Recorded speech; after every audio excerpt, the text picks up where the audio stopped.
Léa Salamé prise sur le vif, elle dévoile les dessous de son adultère. D'ordinaire discrète sur sa vie privée, la journaliste paparazzée en flagrant délit d'infidélité avec Raphaël Glucksmann, a livré des détails sur cette période sombre de sa vie au micro de RTL.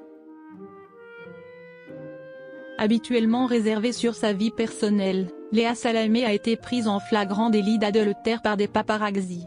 L'incident date de plus de 8 ans. À cette époque, la journaliste partageait sa vie avec l'auteur et scénariste Olivier Guèze, qui allait plus tard remporter le prix Renaudot pour son roman La disparition de Joseph Mengele, 2017. Un compagnon auquel elle a déclaré sa flamme publiquement lors de la 23 édition des Femmes en Or à Avoria, en 2015.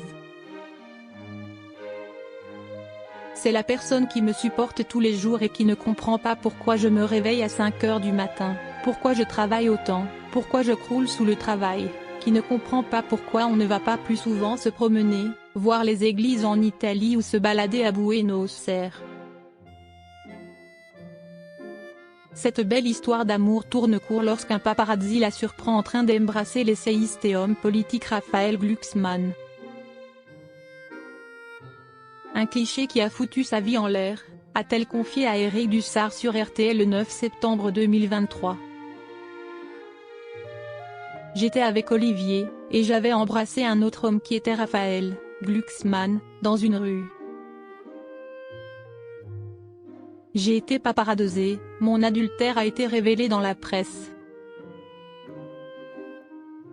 Si elle en rigole aujourd'hui, parce que tout s'est apaisé, Léa Salamé a néanmoins quitté son compagnon de l'époque pour vivre son histoire d'amour au grand jour avec le nouvel élu de son cœur, devenu le père de son petit garçon né en 2017. Quand Léa Salamé a-t-elle découvert les photos compromettantes? Le jour où tout a basculé, Léa Salamé arrive en avance au studio où l'on enregistre On n'est pas couché, l'émission de Laurent Ruquier dont elle est chroniqueuse. Si l'équipe est au courant de la parution imminente des clichés compromettants, elle ignore tout de l'affaire. On enregistrait l'émission le jeudi soir et le numéro du magazine sortait le jeudi soir, tout le monde le savait dans la production. Catherine Barma, la productrice, avait dit « Vous ne lui dites rien parce qu'il y a l'émission à enregistrer ».